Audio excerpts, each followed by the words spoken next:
Oh, Lord, Sanya, this outfit, I don't like this pink. Why is Shereé sitting next to Andy? Is this her swan song yet again? I'm sick of this revolving door heifer. She in, she out, she in, she out. Her dress is aight, but we know it's not a she by Shereé. Candy, you look like a playing card, and Marlo, this fit ain't it. Kenya, you look terrible too. So we start by seeing who collected the most bones. So now Drew and Shereé are going back and forth over the bones to Fatum, whispering under their breath, what you did was run. No, she didn't run, she threw bones at her. But does anybody really care if Drew's having a secret affair as a woman in Tampa? I don't. Their marriage is at best a good farce. Oh, now we're gonna call the assistant? Now Andy asked Marlo about the rumor of Kenya driving Lisa Ray's Range Rover, which still don't make no sense to me. I never knew they was friends. I mean, and if they were friends, okay, friends drive friends' cars. So now we have a fake question from Carolyn in Oshkonosha. And she says, Kenya, you told Sanya that Drew said she didn't have a mind of her own. Why did you pot stir? Because Kenya ain't got nothing else to do. She ain't got a husband to cook for. She ain't really friends with none of the ladies. And now that Cynthia's gone, she's just gonna backbite. Drew said, well, I feel that way. You don't have a mind of your own. You can run, but you can't think. Really, Drew?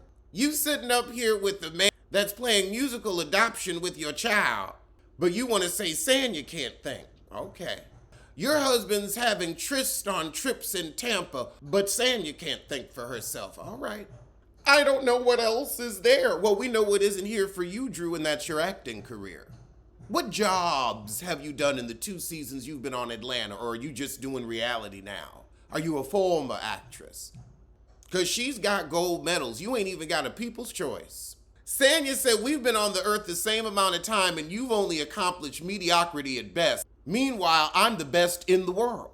Don't discredit me and disrespect me in this moment. Honey, she didn't discredit or disrespect you. She cleared you. That was a roast and a read. After the commercial break, we have our Shereé package. Was it necessary? I just don't really think she brought it this season or any other season. Oh, we had a fashion show with fashions that aren't available. We had a show by Shein, sponsored by Amazon. That's what we had. Where are we now with She by Shereé? Let's see if we can order anything off the website. Oh, wow. Okay, it's actually open, but y'all really think we gonna pay $162 for these joggers? A $32 onesie for a baby that they gonna outgrow?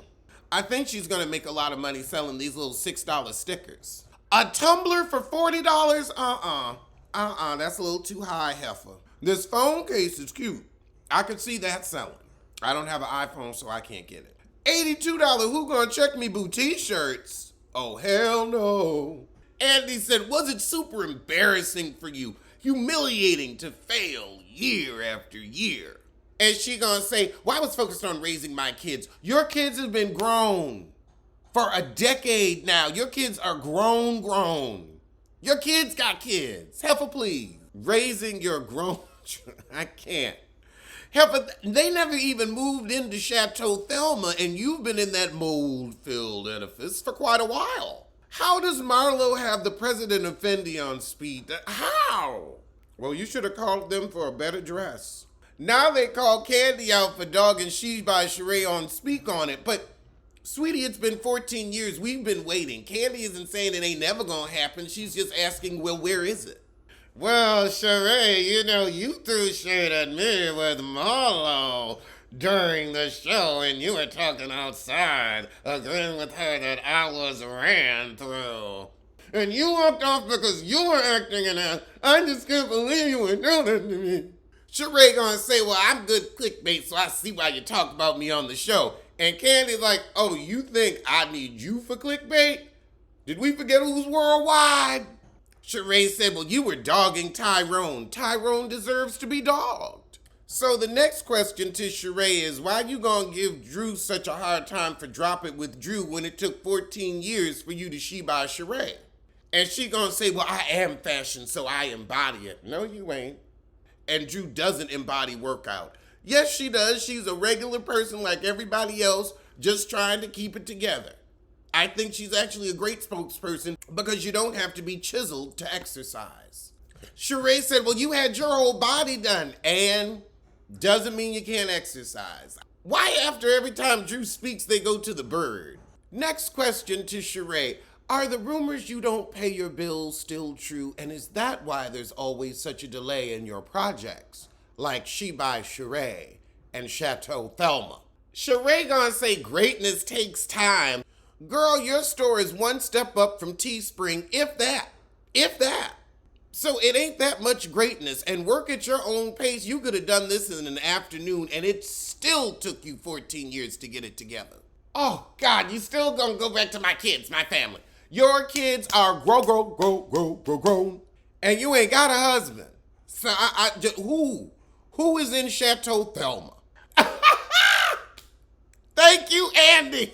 Your kids are fully grown, out of the house, out of college. Drew says so you don't pay people because of your kid. Ooh. Kenya tried not to laugh. I like Kenya's hair.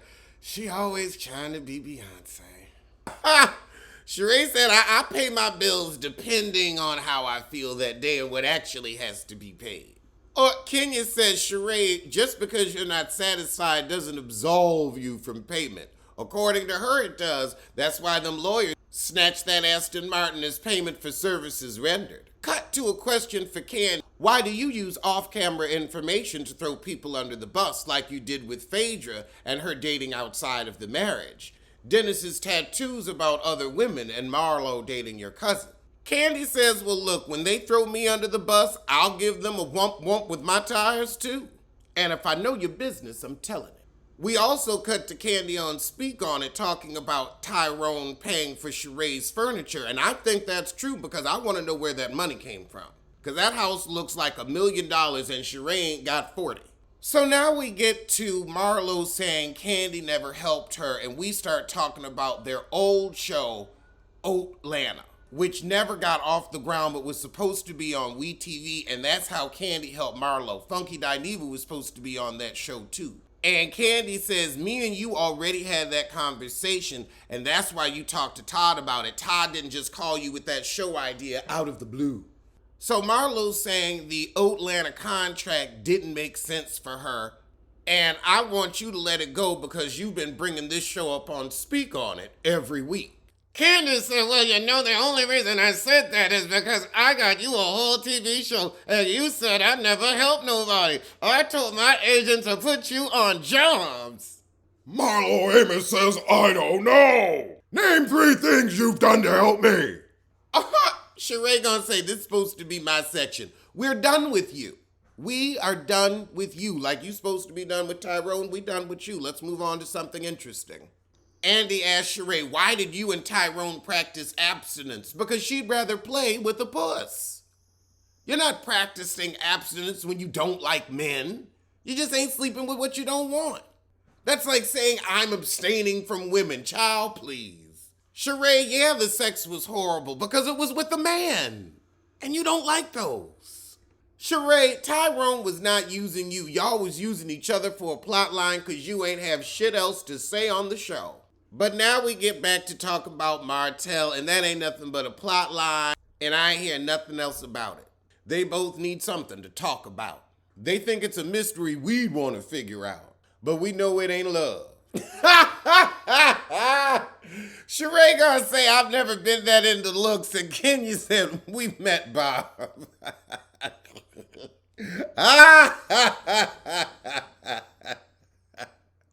All right, Kenya, now that was a read. You haven't gotten on my nerves as much this season. You dialed it back, and it's refreshing. You were tolerable. You were interesting. You stirred the turd, but you weren't an ass. I guess just not being around Portia makes you more agreeable.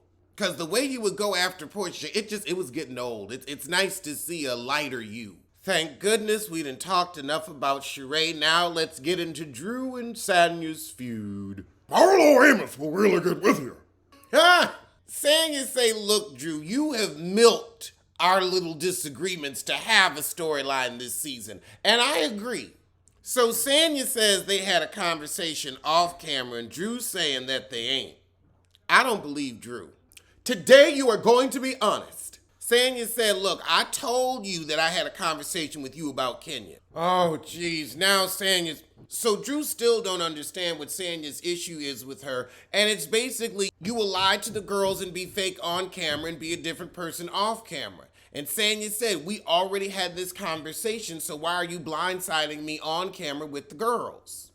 I get it. However, Jerry from Plainfield, New Jersey asked Drew, why are you always talking over people? It's so that she'll sound interesting. And also, she doesn't like to hear the truth. Oh, wow. So now we get to Invite Gate.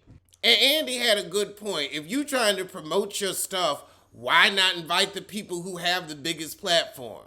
So Candy and Kenya, well, Candy got 10 million followers. Kenya's a distant 2.2.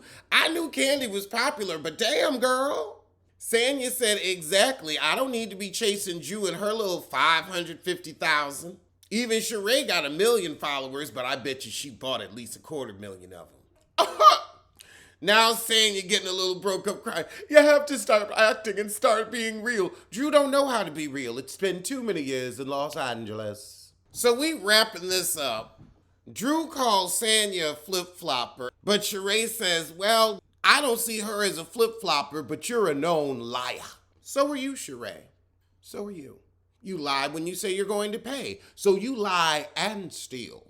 After that, it's time to talk about Marlo Amos, the Munchie. Oh, God, Marlo crying about her family situation. And that's where we pretty much ended it on Marlo's sob story. And I have to agree with Candy. I will be reviewing her interview with House of Aaron right after this. But it seemed rehearsed. It definitely seemed rehearsed. But I'm sorry, when you throw your nephews out for a month, and then, you realize how bad it looks on camera, so you go to get them back, I ain't really interested in your sad stories. I'm just not. Because you're creating sad stories for others. Well, that was the episode, and I'ma see you soon for some.